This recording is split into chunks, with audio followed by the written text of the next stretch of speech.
వైఎస్ఆర్ కాంగ్రెస్ పార్టీకి రాచమల్లు శివప్రసాద్ రెడ్డికి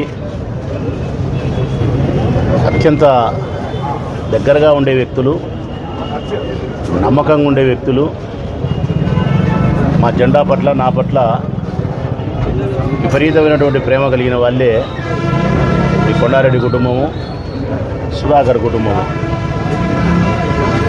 ఒక రకంగా నమ్మకమైన వాళ్ళు, మా పట్ల ఎక్కువ ప్రేమ ఉండగలిగిన వాళ్ళని చెప్పేదానికంటే కూడా నా కుటుంబ సభ్యులు, నా కుటుంబంలో ఒకరు అని చెప్పడమే నిజాయితీ.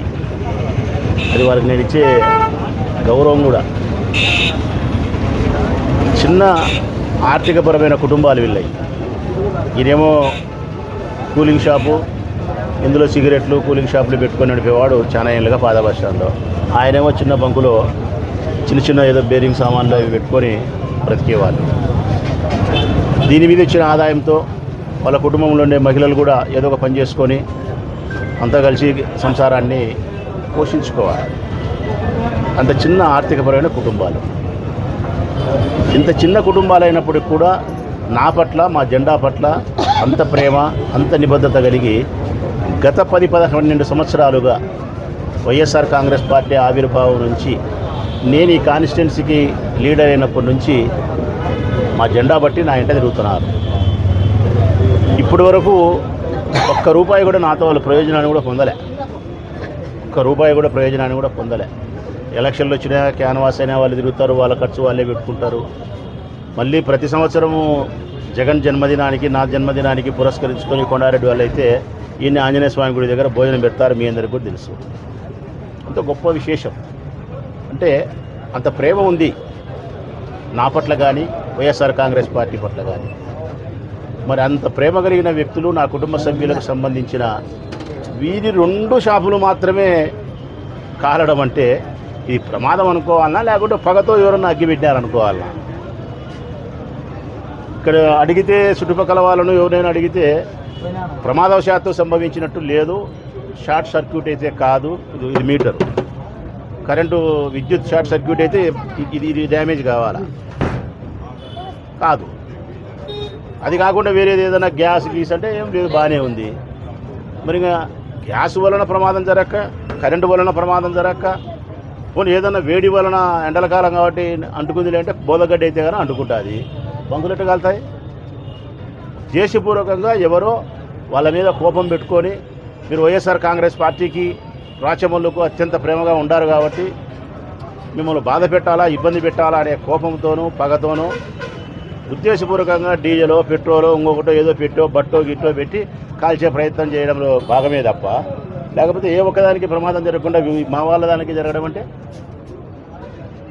ఇది ఆలోచన చేయాలా పోలీసు వాళ్ళు కూడా. ప్రమాదవశాత్తు జరిగిన కార్యక్రమమా, లేకుంటే ఎవరో ఉద్దేశపూర్వకంగా చేసిన కార్యక్రమం అనే కోణంలో పోలీసు వాళ్ళు ఆలోచన చేయాలా. అట్లా ఆలోచన చేయకపోతే గన ఈ అలవాటు రేపొద్దున ఖచ్చితంగా అలవాటు అవుతుంది.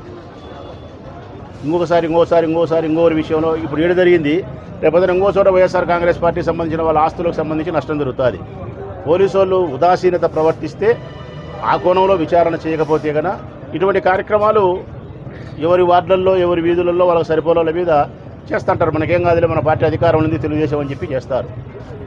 ఇప్పుడు కూడా నేను స్పష్టంగా ఇది కాల్చినారా, కాల్చలేదా, ప్రమాదమా అంటే ఉండబడిన పరిస్థితులను ఆవలింపు చేసుకుంటే, ఇక్కడ విచారించుకుంటే ఇది ప్రమాదం కాదు, ఉద్దేశపూర్వకంగా చేసినది అనేది మాకు అనిపిస్తూ ఉంది.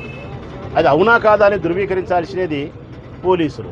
ఆ కోణంలో విచారణ చేసినట్టయితే వీళ్ళకి ఈరోజు న్యాయం జరగకపోయినా కానీ ఇంకొకరికి అన్యాయం జరగకుండా ఉండేదానికైనా పోలీసులు ఉపయోగపడతారనేదే నా మనవి. కాబట్టి పోలీస్ శాఖను కూడా ఆ కోణంలో చూడండి, గమనించండి. ప్రశాంతంగా ఉండాల్సిన ఊరు ప్రశాంతంగా పెట్టండి. గతంలో ఎప్పుడు ఇటువంటి కక్ష సాధింపు చర్యలు పేద ప్రజల పట్ల, కార్యకర్తల పట్ల, చిన్న పనులు చేసుకుంటే పేద కార్యకర్తల పట్ల అక్కస చర్యలు పెట్టుకొని వారి జీవనానికి ఉపయోగపడే సామాగ్రిని నాశనం చేసిన దాఖలాలు ఈ ఊర్లో లేవు. అది ఈరోజు మొదలైతే రేపొద్దున ఇట్టే పునరావృతం అవుతుందనే ఉద్దేశంతో నేను విజ్ఞప్తి చేస్తూ ఉన్నా. ఇక రెండవది, ఎవరైతే ఇది ఉద్దేశపూర్వకంగా కాల్చి ఉంటే, ఒకవేళ కాల్చి ఉంటే వాళ్ళకి చెప్తాను, ఉద్దేశపూర్వకంగా కాల్చకుండా ప్రమాదశాత్తు జరిగితే ఓకే రైట్, అది మా దరిద్రం అనుకుంటాం, ఏదో మేము కింద మీద పడతాం. ఎవరైనా చేసి ఉంటే వాళ్ళకు చెప్తా ఉన్నా నేను. దీనివలన వచ్చిన ప్రయోజనం ఏమీ లేదు. దీనివలన మీకు వచ్చిన ప్రయోజనం లేదు. ఏ పార్టీకైనా, వైఎస్ఆర్ పార్టీకైనా, తెలుగుదేశం పార్టీకైనా నిబద్ధత కలిగిన, నిలకడ కలిగిన, నిజాయితీ కలిగిన కార్యకర్తలు, నాయకులు ఉండనే ఉంటారు. అన్ని పార్టీలకు కొంతమంది ఉంటారు. మీ పార్టీని గెలిపించుకునేదానికి మీరు ప్రయత్నం చేస్తారు, మా పార్టీని గెలిపించుకునేదానికి మేము ప్రయత్నం చేస్తాం. అల్టిమేట్గా అందరం కలిసి ప్రజలకు మేలు చేసే ప్రయత్నం చేస్తాం. ఇదే ఉండబడింది. అంతే తప్ప వ్యక్తిగతమైనటువంటి పగను, ప్రతీకారాన్ని మనసులో పెట్టుకొని పేదవాళ్ళ యొక్క జీవన విధానానికి నష్టం కలిగించి ఇటువంటి కార్యక్రమాలు చేయడం అనేది మంచిది కాదు. ఒకవేళ మీరు మంచి బుద్ధి, విశాలమైన హృదయం కాకుండా చిన్న బుద్ధి, అల్పమైన బుద్ధి మీరు చేసి నా వాళ్ళను బాధ పెట్టాలని మీరు ప్రయత్నం చేస్తే మీకు ఒక చిన్నప్పుడు కథ చెప్పాల్సి వస్తుంది. మనం చదువుకునేప్పుడు 2వ తరగతిలోనో 3వ తరగతిలో చేపలకు ఏటకు పోయినాము, 7 చేపలు దొరికినాయి, ఒకటి ఎండింది, ఒకటి ఎండలే, కత్తి పోయి డోలు వచ్చింది, డోలు పోయి ఇంకోటి వచ్చింది అని కథ ఉంది కదా. అట్లా కూడా వైఎస్ఆర్ కాంగ్రెస్ పార్టీ కార్యకర్తలు మీరు ఏదైనా ఇబ్బంది పెట్టాలా, కాల్చాలా అనుకుంటే కొట్టం కాలిచ్చే మిద్దె వస్తుంది, బంకు కాలిచ్చే ఇంకొక అంగడి వస్తుంది, ఈ సామాన్లు కాలిచ్చే ఇంతకంటే 2 సామాన్లు వస్తాయి. అంటే మొత్తం మీద వీళ్ళకి మీరు ఏం చేసినారు అంటే నష్టం చేయలే. వీళ్ళకి నష్టం కాదు మీరు చేసింది, అల్టిమేట్గా లాభం చేసినారు. కొండారెడ్డికి చేసింటే మీరు 1 లక్షన్నర ఎంతో నష్టం చేసింటారు. నేను 3 లక్షలు ఇచ్చా కొన్నాడికి, నేను 2 లక్షలు ఇచ్చా కొన్నాడికి. ఏమవుతుంది? ఆయనకు 25,000 30,000 నష్టం చేసింటారు, ఆయనకు ఒక 50,000 ఇచ్చా. ఏమవుతుంది? అప్పుడు ఆయనకు మీరు మేలు చేసిన వాళ్ళు అవుతారా, కీడు చేసిన వాళ్ళు అవుతారా? నిజంగా వైఎస్ఆర్ కాంగ్రెస్ పార్టీ కార్యకర్తలకు, నిజంగా వైఎస్ఆర్ కాంగ్రెస్ పార్టీని ప్రేమించే జెండా పట్టిన నాయకులకు మీరు తీవ్రమైన నష్టం చేయాలంటే రాచమల్లును చంపాలా. ఏం చెప్పినా? ఏం చెప్తానా? తెలుగుదేశం పార్టీ వాళ్ళకు రాచమల్లును చంపాలా, లేదంటే రాచమల్లు చచ్చిపోవాలా. వీడు రాచమల్లు అనేవాడు శ్వాసతో ఉన్నంతసేపు ఈ ప్రొద్దుటూరు నియోజకవర్గానికి సంబంధించిన వైఎస్ఆర్ కాంగ్రెస్ పార్టీ కార్యకర్తలు, నాయకులు అగౌరవం పడడం కానీ, బాధపడడం కానీ జరగదు, జరగనియను కూడా. వైఎంఆర్ కాలనీలో మా అందరికీ కావాల్సిన వాడు సుబ్బరావు అనే ఒక ఆర్యవేశ్వరుడు కేవలం మేము ఓడిపోవడం వల్ల బాధను జీర్ణించుకోలేక మరికొన్ని ఆర్థికపరమైన సమస్యలు 2 కలిపి ఆత్మహత్య చేసుకున్నాడు. అదే ఈ ప్రొద్దుటూరు నియోజకవర్గంలో వైఎస్ఆర్ కాంగ్రెస్ పార్టీకి సంబంధించి చివరి ఆత్మహత్య కావాలా. ఇది రాచమల్లు ప్రగాఢంగా ఆశించే విషయం. దానికి తగ్గట్టే నా ప్రణాళికలు ఉంటాయి, దానికి తగ్గట్టే నా బాధ్యతలు నిర్వర్తిస్తా. ఈ ప్రొద్దుటూరు నియోజకవర్గంలో ఏ వైఎస్ఆర్ కాంగ్రెస్ పార్టీ కార్యకర్త కానీ, నాయకుడు కానీ అగౌరవంగా, అవమానకరంగా వీధిలో నిలబడకూడదు. వారి కుటుంబాన్ని పోషించుకునే విషయంలో ఆర్థిక బాధలతో సతమతమయ్యే పరిస్థితి ఉండకూడదు, ఆత్మహత్యలు చేసుకునే పరిస్థితి ఉండకూడదు.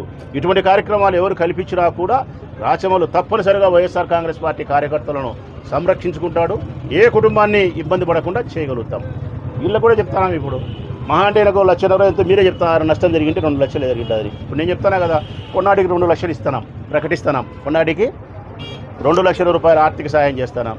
ఇది సుధాకరు 50,000 రూపాయలు, ఆయనకి 25,000 30,000 నష్టం జరిగింది. సుధాకర్కు 50,000 ఆర్థిక సహాయం చేస్తున్నాం. అంటే 2 లక్షల రూపాయలు కొండారెడ్డి కుటుంబానికి ఇస్తానా, 50 లక్షల రూపాయలు ఆయనకి ఇస్తున్నాం. ఎవరికైనా ఏదైనా ఎప్పుడైనా మీరు నష్టం చేసినా కానీ ఏమి ఇబ్బంది లేదు, నేనున్నంత వరకు. ఇది కథ. ఇంకా పోలీసులకైతే స్పష్టంగా చెప్తాను, ఒకసారి ఆ కోణంలో మీరు విచారించండి.